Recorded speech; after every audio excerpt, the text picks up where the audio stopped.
So we're continuing on our conversation about old age, sickness, and death. And so the conversation I'm going to have with you now, we're going to start with a quote from a sutta, the Sutta Nipata. And the quote goes this way: whatever aging, decrepitness, brokenness, graying, wrinkling, decline of life force, weakening of the faculties of the various beings in this or that group of beings, that is called aging.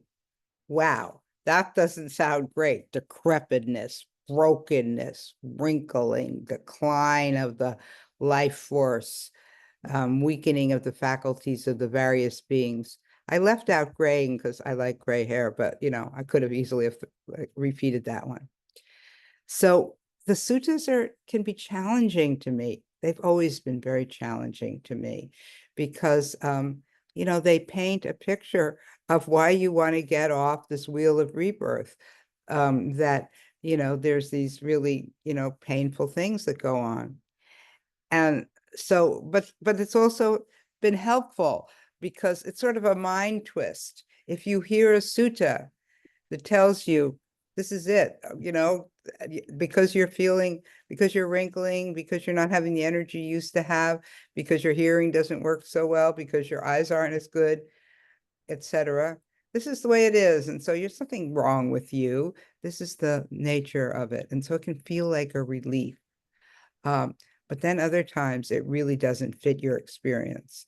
In this case, you're feeling quite vital. You have a lot of energy.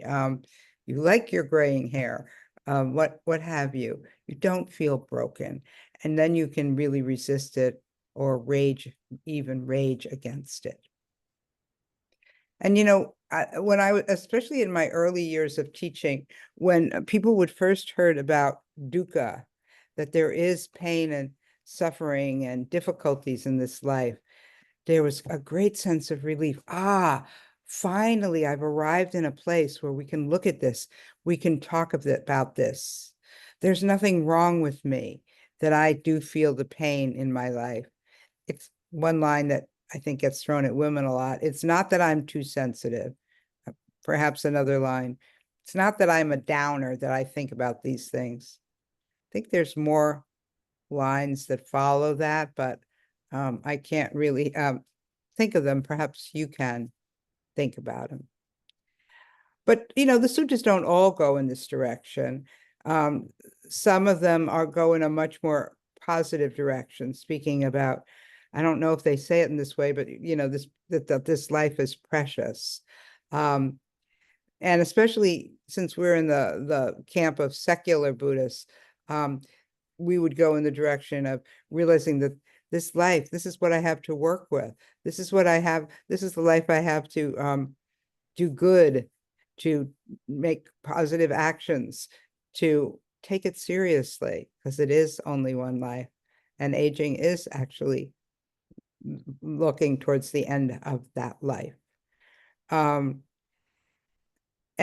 the other thing about this sort of negative take that I read in the suttas a lot, I'm one of those people who can rage against them, is that, it's not all negative. There's so many positives, I feel, to old age, so much, the ending of so many stressors, and really the opportunity to do many things that I really enjoy and love.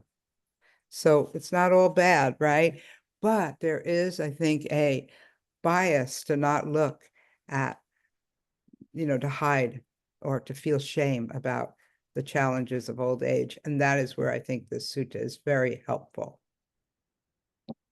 And then, Linda and I did write this talk together. So we wondered, because we really are looking, we're really describing, we're really writing down, we're really allowing into our meditation so much variety, the variety of meditative states, rather than kind of saying, oh, that's aversion, I don't want to look at that, or that's attachment, I don't want to look at, but taking in as much as we can, we're going to see the variety of what anything is that goes on, or I shouldn't say anything, but most things would be more realistic, including the variety of what this experience is for those of us who are aging, which is, I'm not looking at my screen, but most of us, well, we're all aging, of course, but really moving into old age.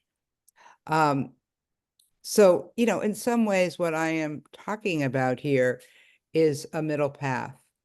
Aging is not all bad. It is not always challenging. It's really different for each of us and different for us at different times and different moments.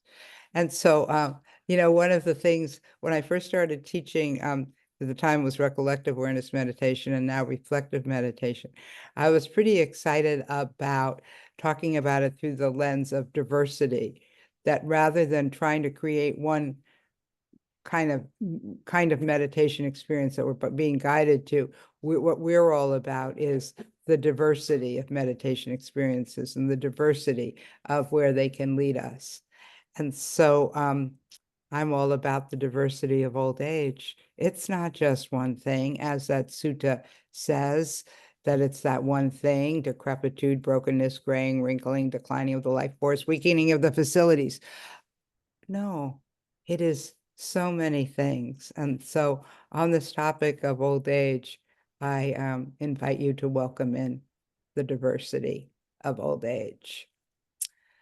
So maybe that's what I'd name the talk, the diversity of old age. So I'm going to end there.